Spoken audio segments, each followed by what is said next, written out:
Olá, caros amigos da Liga Espírita do Estado de São Paulo. Mais uma vez é um prazer estar aqui com vocês para que juntos possamos aí através dos ensinamentos do nosso Evangelho, à luz da doutrina espírita, fazermos reflexões sobre temas importantes. Meu nome é Andréa e hoje o capítulo que nos coube foi o capítulo 10. Bem-aventurados os misericordiosos, né? E nós gostaríamos de iniciar a nossa abordagem entendendo, né, aqui a passagem do nosso mestre, que ele diz o seguinte para nós: bem-aventurados os misericordiosos, porque eles alcançarão a misericórdia, né? É uma passagem que está em Mateus, no capítulo 5, versículo 7, né? E ele é tão importante para o momento em que estamos passando aqui na encarnação, esse momento de regeneração, esse momento de tantas dificuldades, esse momento em que nós temos a oportunidade de enxergarmos no nosso próximo, nas pessoas que convivem conosco, tantas dificuldades, dificuldades de relacionamento, tantas misérias, né? Tantas situações que degradam o ser humano, tanto no que se diz respeito, né, ao aspecto material, ao aspecto espiritual, né, o descontrole, o desequilíbrio da mente. Então, ora, fazendo já uma reflexão sobre isso que Jesus nos deixou, eu penso que seja importante a gente entender que quando ele fala que bem-aventurados são os misericordiosos, porque eles alcançarão a misericórdia, aqui mostra para nós uma promessa do Cristo, né, de reciprocidade. Então, vamos entender, né? Reciprocidade. Então, na medida em que eu seja misericordioso para com o próximo, né? O misericordioso maior que é Deus, nosso Pai, que é justo e bom, né? Sabedoria plena. Então, essa misericórdia vai se estender sobre nós também.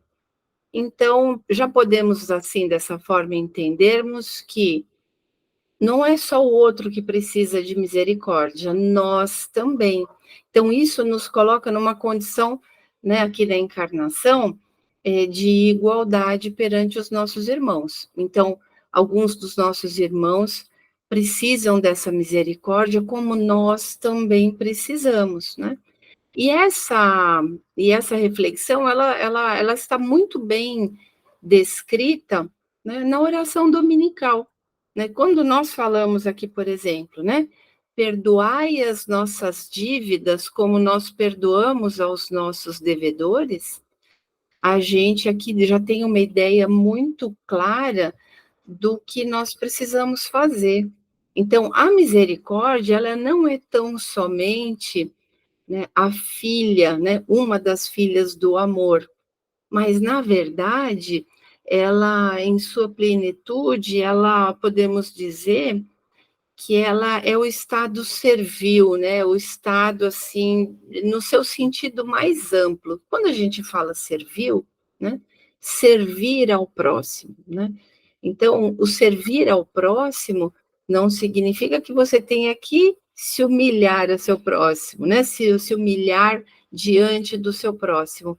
Não significa isso, né? Nós sermos úteis à obra do mestre, da obra do mestre, é que nós possamos servir ao próximo em suas necessidades. Por isso que a misericórdia, ela é filha do amor, porque ela nos proporciona a oportunidade, a ação necessária para que nós podemos mutuamente colaborarmos com a elevação espiritual de um para com os outros. Então, eu, como espírito aqui, ora encarnado, eu tenho a possibilidade de, né, ceder, de doar, né, agir com misericórdia para com o nosso irmão. Então, ora, fazendo esse, né, trabalhando essa linha de pensamento, o que seria a misericórdia ou quais as características, né, que nós podemos dizer de uma pessoa que seja misericordiosa. É muito tranquilo a gente imaginar isso, né? Então, a primeira coisa que nós podemos imaginar é assim, aquele nosso estado de querer fazer o bem para o próximo, né? De sentir as dores do próximo, né? Nós temos uma palavrinha aqui, né, que a gente usa para isso, que é aquele estado de empatia, né? Você sentir, perceber a dor do próximo, a necessidade do próximo. Mas a empatia, ela não significa tão somente você se colocar no lugar do outro, sentir a sua dor, né, a dor do nosso próximo, ter até compaixão, ou até eles vão até chorar junto com ele, né? Não é isso. Exige-se ação. Então, o amor, né, e a misericórdia sendo filha do amor, o amor exige ação, né? Ela não é estática, não é um algo que nós ficamos aqui esperando e que esse amor, essas grandes virtudes nos abracem e nos acolham sem a nossa ação, né? Então, o que ele diz, né? E aí, mais uma vez, nós reforçamos. Então, na medida em que damos, nós receberemos também, né? Então, essa capacidade de servir ao próximo, ela tem que ter essa empatia, né?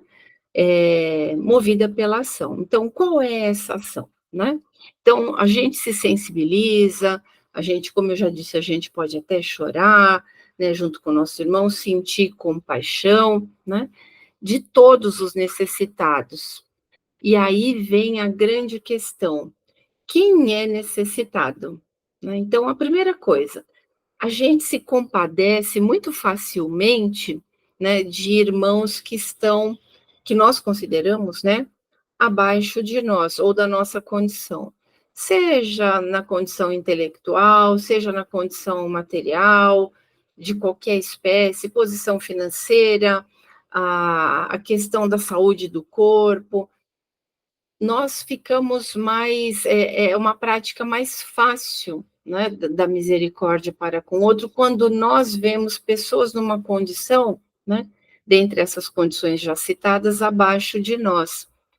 E aí nós temos aquela vontade, né, quando a gente vê uma situação como essa, por exemplo, que vivenciamos aí no momento, numa situação na região sul do país, mas que acontece no mundo todo, né? Nós estamos dando esse exemplo porque é algo que é muito próximo aqui de nós, e nós vemos uma grande movimentação do próprio povo auxiliando o povo, nós vemos também grandes potências, grandes empresas auxiliando, né, aqueles irmãos em necessidade, né, são aqueles que não dispõem de mais nada, perderam absolutamente tudo de ordem material. Então, nós vemos até algumas grandes fortunas colaborando de forma anônima, né?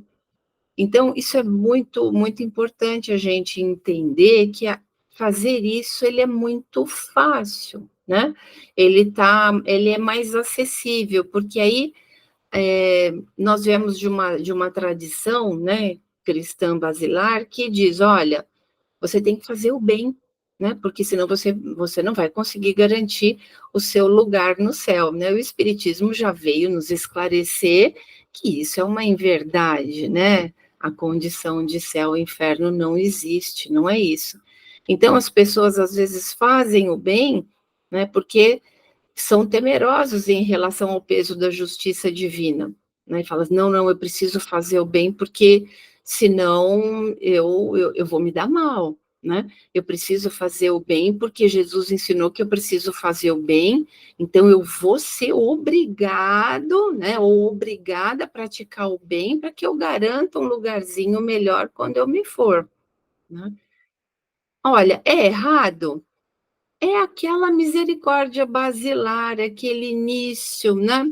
E claro, quando a gente fala de misericórdia, a gente fala de uma escala evolutiva, a gente fala de uma escala em evolução, né? Então, o bem está sendo feito? Na prática, sim. qual é o crédito espiritual disso, né? Se a gente for mensurar, se nós fôssemos mensurar isso, né, adotar uma métrica, é pouco, mas o bem já está sendo feito, né? Então, até aí não tem problema nenhum. Agora, o que Jesus deixou para nós, né, através das palavras de Mateus, quando ele fala que, né, bem-aventurado é o misericordioso, é aquela misericórdia que ela é feita de forma desinteressada. Mas para quem? Só para os menores, aqueles que estão lá numa condição inferior à minha? Muito pelo contrário. Porque essa, como ele é mais fácil de mais fácil entendimento e de mais fácil prática, né, na ação da misericórdia, ela está mais acessível. Mas quantos de nós, na nossa mesma, na condição em que estamos ou acima de nós, se apresentam de forma tão mais miserável que esses pequenos ou esses míseros, né? Então, como é difícil a gente entender, né, na horizontalidade, a miséria do nosso próximo, né? Na horizontalidade significa o quê? Aquele que está conosco, que convive conosco, que às vezes tem até uma condição financeira interessante, tem uma família bem estruturada, né? Tem uma condição de conhecimento, uma pessoa que teve condições de estudar, uma pessoa que, de uma certa forma, conseguiu prosperar na vida. E aí estes dispõem de misérias as quais nós não temos alcance, porque como somos tão ligados à matéria, nós enxergamos o outro e achamos que não, eles não precisam de ajuda, né? Então, o misericordioso, ele tem um olhar um pouco, o verdadeiro misericordioso, né? Esse de elevação espiritual um pouquinho mais sublimada, ele consegue enxergar as mazelas, né?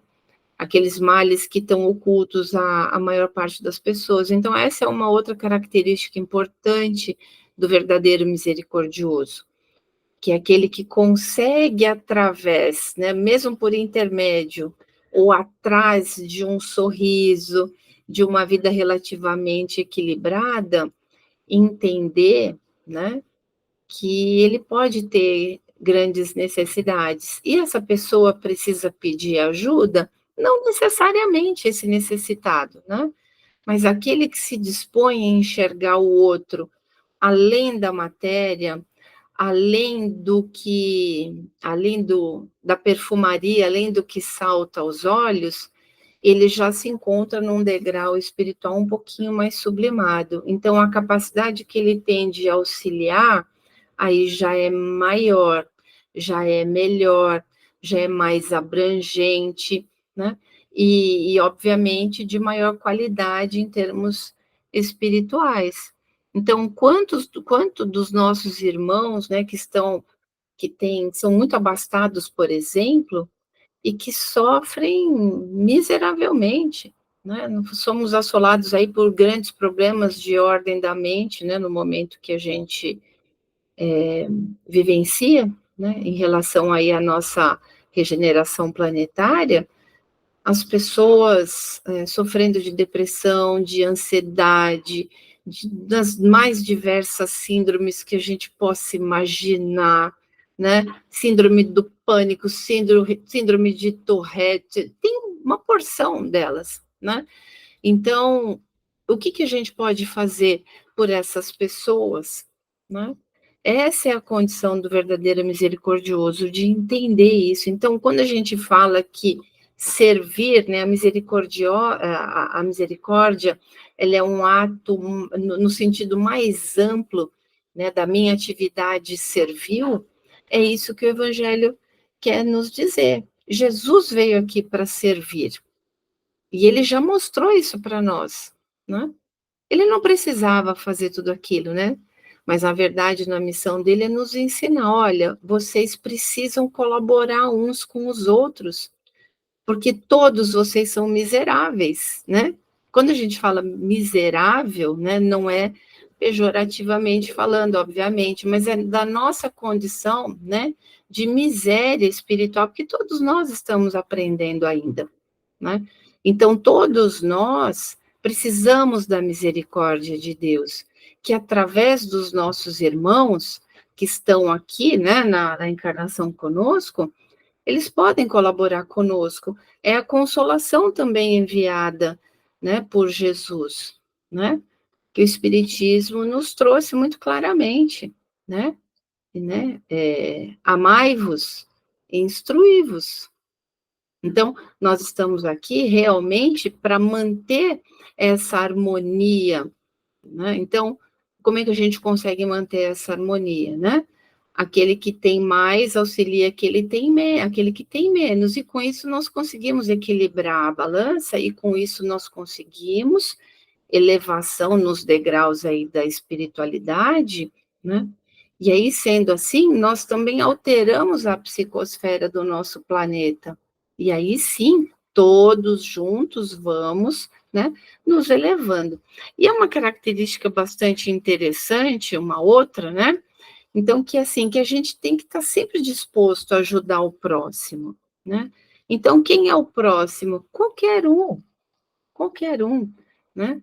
E aí nós vamos ser dignos da misericórdia se cada vez mais formos misericordiosos para com todos. E uma outra característica interessante do misericordioso é que ele não enxerga a maldade no outro.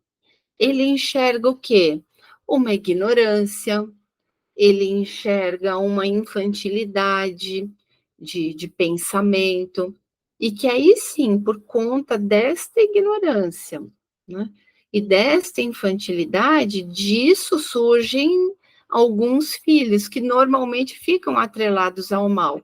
O ignorante, o infantil, é muito fácil para que ele incorra no erro, e aí, claro, acaba se ligando mal. Então, ele não vê diretamente, propriamente dito, o mal, mas o mal como consequência da sua ignorância e da sua infantilidade em termos de elevação espiritual, né? E aí me faz recordar, né, a parábola do bom samaritano, né?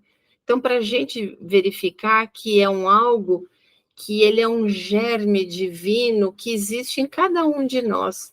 Nós nunca podemos duvidar da nossa capacidade de fazer o bem, porque somos seres divinos, somos filhos do Pai.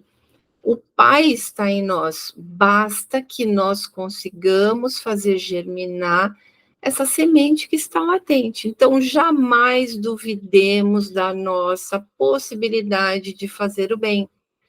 Então, ela existe, né? Ela é real, habita cada um de nós, e aí nós podemos pensar assim: ah, não, mas existem pessoas muito ligadas ao mal, né? Existem pessoas que só fazem o mal, né? Onde que existe misericórdia nessas pessoas? Até no mais vil, né? Na pessoa mais vil que a gente possa imaginar na encarnação, ela tem alguém ou um algo que ela efetivamente se importe, goste, e se importe com aquilo, seja um objeto, seja uma coisa, uma pessoa, né? Isso significa o quê? Né? Que o bem ele não tem limite. Ele não tem limite, né? O bem é algo que a gente sempre pode fazer, né? E quanto mais a gente faz o bem, mais capacidade de fazê-lo nós temos. Por quê? Né? Porque nós temos em nós, né, eu vou chamar de recipiente psíquico, né? Que ele está cheio de Deus, ele está ali referto, né, da fonte divina, né, da fonte cósmica. Então, cada vez que a gente doa mais, na medida em que a gente doa, esse recipiente psíquico, ele é, né, ele é o quê? Ele é, né, completado, ele é cheio novamente. Na medida em que a gente dá, a gente recebe, na medida que a gente dá, a gente recebe, e esse recipiente psíquico, ele vai aumentando com o tempo, né? O que é esse recipiente psíquico? É o todo o bem que podemos fazer, é toda elevação e entendimento espiritual que adquirimos, através da prática do bem. Então, se quanto mais nós dermos, oferecermos de forma desinteressada, obviamente, né? Aí sim nós estamos alinhados a essa a verdadeira prática do bem, né? Então, o nosso recipiente psíquico, ele vai cada vez se fortalecendo, né? A cada dia que passa, a cada encarnação, a cada nova situação ou problema que nos é apresentado, para nós vai ser jorrado, né? Essa grande quantidade de fluido, né? Essa fonte cósmica, né? Vinda de Deus, ela vai se abastecendo e a nossa capacidade de ajudar o próximo, ela vai aumentando. E ela vai atingindo outros níveis, níveis inimagináveis, né? Na nossa condição ainda de planeta de prova e expiação, né? A caminho da regeneração. Então, hoje a gente não tem uma noção exata do que seja isso, mas o Evangelho já nos disse que essa possibilidade, isso sem dúvida alguma, nós temos, né?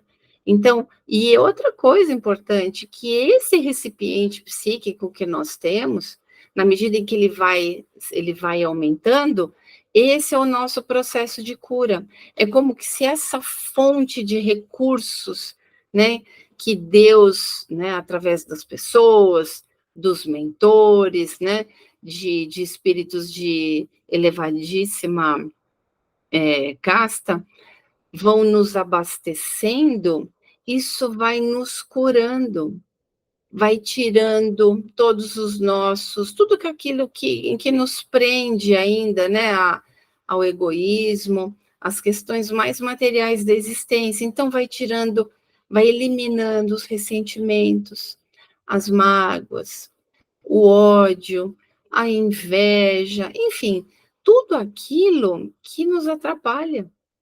E claro, na medida em que essa fonte divina vai sendo jorrada sobre nós, e nós vamos fazendo essa devolutiva, nessa retroalimentação do bem, isso vai nos curando, vai curando a nossa mente, o nosso espírito, o nosso corpo material. Então, nós nos fortalecemos em saúde, porque na medida em que a gente ajuda, se esse nosso recipiente psíquico ele vai sendo aumentado, mais capacidade de ajudar a gente tem. E eu, muito provavelmente, eu vou precisar do instrumento corpo material para ajudar mais pessoas. E aí a gente vai mantendo a saúde, relativa, obviamente, né? Porque tudo na natureza nasce, cresce e se desintegra, isso é natural, né? Que aconteça. Então é importante a gente entender isso, né? Então, quando na oração dominical, né, fala perdoai, né, para que você seja perdoado, né? Pedir e obtereis, então a gente sempre entende que existe essa reciprocidade. Então é a promessa do Cristo para nós. Faça, age, faça a sua parte, que Deus fará a dele.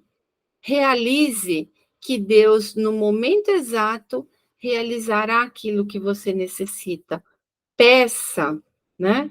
Peça ajuda, que você vai receber no momento mais adequado, né? E para finalizar aqui a nossa reflexão de hoje em relação à misericórdia, uma coisa que a gente precisa entender, que às vezes alguns de nós têm uma imagem uma ideia um pouquinho distorcida sobre a misericórdia, é que a misericórdia, né, ela é o oposto da justiça.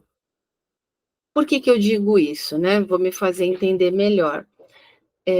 Quando a gente vê agora uma situação, né, pessoas sofrendo, né, já dei o exemplo lá dos nossos irmãos ali do sul, enfim, quaisquer situações, né? Às vezes o verdadeiro misericordioso, ele não pensa assim, ah, mas a pessoa mereceu, né? Ou aquele grupo de pessoas mereceu, até que enfim a justiça de Deus, o peso da justiça, né? A mão de Deus pousou sobre aquelas pessoas, porque fizeram mal, porque isso, porque aquilo. Quando eu falo que a misericórdia ele é o oposto da justiça, porque é o seguinte, todos nós estamos, né, sob as leis de Deus, né? Sob o jugo aí das leis de Deus. Então, aquela pessoa que precisa de misericórdia, né, o mecanismo da justiça divina já está atuando nessa pessoa, nesse grupo de pessoas, né? Mas Jesus não disse que existe uma consolação, que nós somos elementos que temos que praticar o bem? Está aí a nossa grande oportunidade de trabalho. Então, onde existe, né, a dor, deve existir, ou deveria existir, a misericórdia. Então, nós não podemos julgar ninguém, né? Deus julga, né? Deus, através das suas leis divinas, vão fazer os ajustes que são necessários. Mas não existe em nenhum lugar do Evangelho que diga: deixai padecer os seus irmãos em necessidade.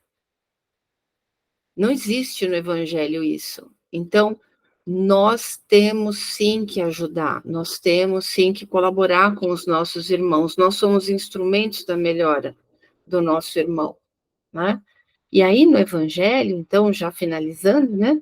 O nosso Evangelho, ele cita algumas passagens, né? Tem lá uns títulos que servem muito bem para a nossa reflexão, quando ele diz, olha, perdoe para que Deus, né, vos perdoe, reconciliai com os vossos inimigos, né?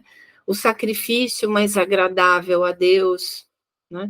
Então, às vezes, para praticar a misericórdia, nós temos que deixar, né, às vezes, algo que nós precisamos fazer por nós mesmos, um pouquinho de lado, para atender aquele que necessita. Aí sim está a misericórdia, a verdadeira misericórdia, e não aquilo, olha, deixa eu resolver as minhas coisas primeiro, e quando der tempo, eu vou aí e resolvo a sua, né?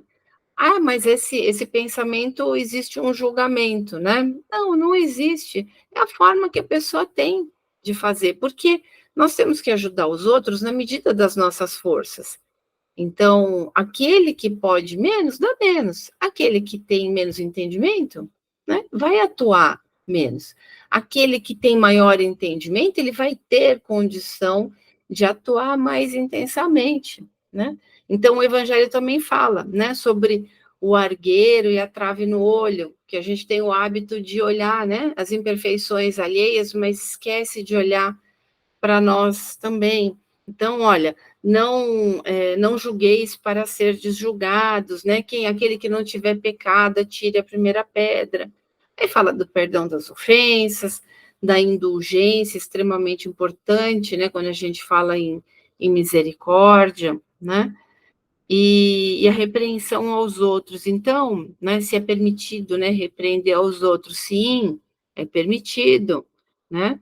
Isso também é um processo de misericórdia para que a gente tenha para com os nossos irmãos, alertá-los, olha, será que é o caminho certo?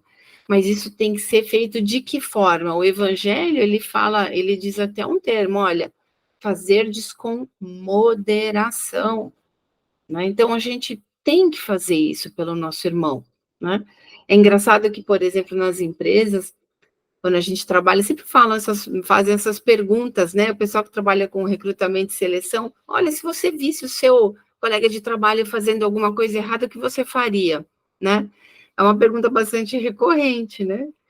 Então, o que Jesus fala aqui para nós? Então, vamos esquecer os aspectos materiais, né? Vamos falar aqui sobre a mensagem de Jesus. Olha, é importante a gente avisar, olha, não está fazendo certo, isso não é bacana, né? A gente tem que tentar ajudar o nosso irmão a não se afundar. Só que muitos fazem assim, não, deixa ele se afundar, deixa ele se afundar. E não foi isso que Jesus disse para a gente fazer. Então, ao longo do Evangelho, né, eu já citei aqui alguns itens que estão aí declinados, né, ao longo desse 10º capítulo, que mostram para nós de forma bem prática como que a gente pode fazer para atuar com a misericórdia, né? Então, olha, que Deus e Jesus nos ampare, nos proteja, nos fortaleça, para que a gente possa aí, não, não por obrigação, mas que a gente possa ser misericordioso na medida das nossas possibilidades com os nossos irmãos, né? para que a gente receba e seja referto, né, dessa fonte cósmica divina de bênçãos, que vai nos abraçar, que vai nos curar, que vai nos proteger, e como elementos pulsantes de luz, possamos aí espargir tudo aquilo, né, que o Evangelho do Mestre, né, nos colocou para todos nós, né, à nossa disposição, que sejamos luz na vida dos nossos amigos, né, que nós não sejamos o peso da treva, né, na vida dos nossos irmãos, né? Então, que Deus e Jesus nos ampare, nos proteja, que tenhamos uma excelente semana e que, se Deus quiser, muito brevemente estaremos mais uma vez aqui reunidos para falar do Evangelho do nosso Mestre Jesus. Que Deus seja com todos. Até o nosso próximo encontro.